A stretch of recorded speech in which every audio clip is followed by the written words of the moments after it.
খালামুনি এখানে তো অনেক কিছু, তুমি কি বানাবে? তোমার জন্য আমি মাংসের কোফতা বানাবো। বাহ, মাংসের কোফতা তো খুবই টেস্টি একটা খাবার। খেতে খুবই মজা খুবই হবে, মজাদার। তাই না? হ্যাঁ। দেখে নেই মাংসের কোফতা তৈরিতে কি কি উপকরণ লাগছে। মাংসের কোফতা বানাতে যে যে উপকরণ লাগছে: মাংসের কিমা, কাঁচামরিচ কুচি, ধনেপাতা, পেঁয়াজ কুচি, শুকনা মরিচ বাটা, হলুদ বাটা, ধনে বাটা, আদা বাটা, লবণ, চিনি, পাউরুটি, লেবুর রস, গোলমরিচ গুঁড়া, ডিম, তেল।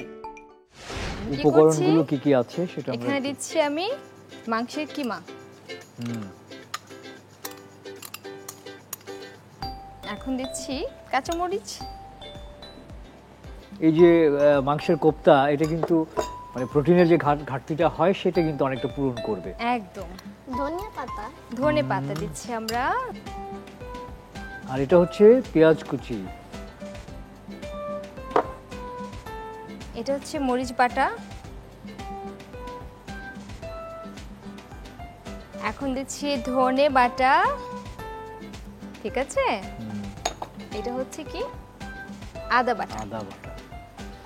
আমরা 1 চা চামচ পরিমাণ দিয়ে দিলাম। এগুলো সবকিছু দেওয়ার পরে মানে একসাথে মাখিয়ে নেব। মাখিয়ে নিতে হবে। তুমি মাখাবে, খালামুনি মাখাবে, তুমি দেখো। হ্যাঁ, ঠিক আছে, আমরা দিয়ে দিচ্ছি লবণ পরিমাণ মতো। আচ্ছা, এখন দেব চিনি। আমরা পাউডারটা দিয়ে দিচ্ছি।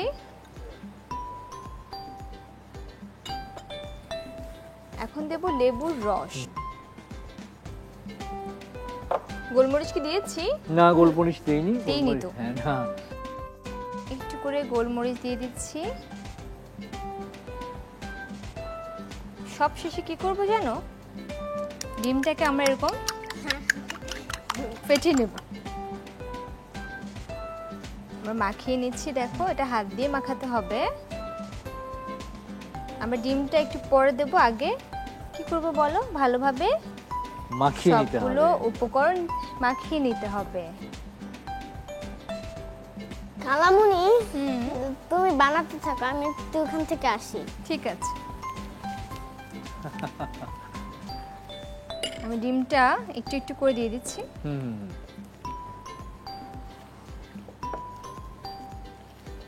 ভাইয়া, আপনি বলছিলেন যে রিত বলছিল আপনার কাছেও ছোটবেলায় গল্প শুনতে চাই, আমরা একটু শুনতে চাই।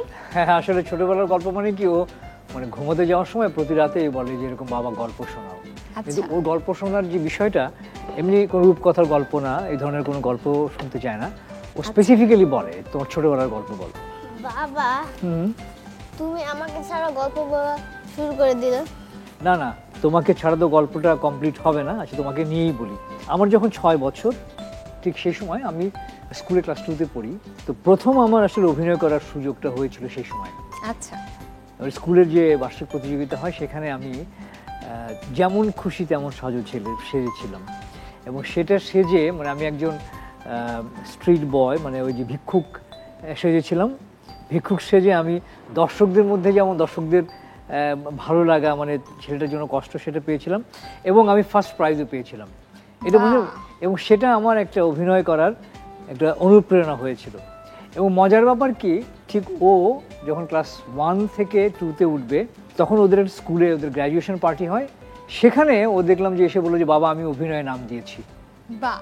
হ্যাঁ, এবং সে অভিনয় করেছে, সেটা হচ্ছে একজন ওল্ড ম্যান। তো দেখলাম যে এরকম মানে আমিও ঠিক ওই বয়সে অভিনয় করেছিলাম স্কুলে, ও ঠিক ঠিক একই বয়সে স্কুলে অভিনয় শুরু করলো। এটা এক ধরনের মানে মিলে যাওয়ার ঘটনা। মিলে যাওয়ার ঘটনা।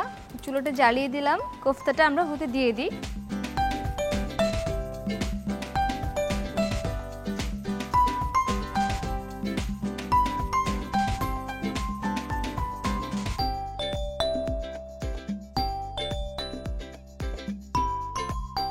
একদম ছোটবেলা থেকেই আমরা ওকে টাইম দেখানো শিখিয়েছি, মানে ঘড়ি।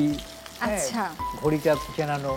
সকালবেলায় এক ডাক দিলেই কিন্তু ঘুম থেকে উঠে যায়, স্কুলে যাওয়া যায়, বাবা স্কুল, একদম লাভ দিয়ে স্কুলে যায়। বাহ।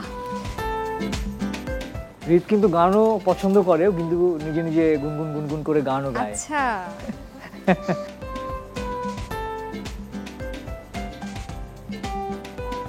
হয়েছে নাকি না আরো আরো আরেকটু হবে। আমরা একটা পরিবেশনের পাত্র নিয়ে আসো তো আমার জন্য, তোমার পছন্দ মতো নিয়ে এসো।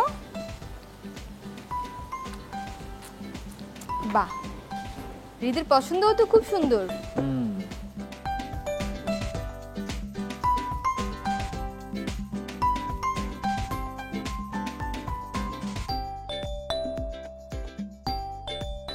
আমরা একে একে নামিয়ে নিচ্ছি কোফতাগুলো।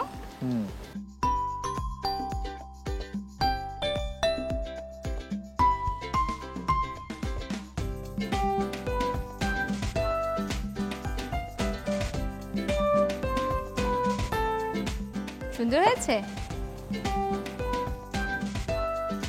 আবার দেখে নেব কি করে তৈরি করতে হয় মাংসের কোফতা।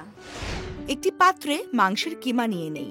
এর সাথে যথাক্রমে পরিমাণ মতো কাঁচামরিচ কুচি, ধনেপাতা, পেঁয়াজ কুচি, শুকনা মরিচ বাটা, ধনে বাটা, আদা বাটা, হলুদ বাটা, লবণ, চিনি, পাউরুটির টুকরো, লেবুর রস, গোলমরিচ গুঁড়া দিয়ে দেই। সব উপকরণ ভালো করে মিশিয়ে নেই। অল্প অল্প করে ফেটানো ডিম মিশিয়ে কোপ্তার আকারে তৈরি করে নেই। চুলায় একটি প্যানে তেল গরম করতে দেই। গরম তেলে কিমাগুলো ভেজে নেই। পরিবেশনের জন্য প্রস্তুত মজাদার সুস্বাদু মাংসের কোপ্তা।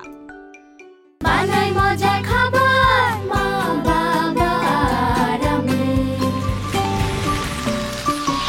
দুরন্ত। ফেসবুকে ফলো করো এবং ইউটিউবে সাবস্ক্রাইব করো দুরন্ত টিভি।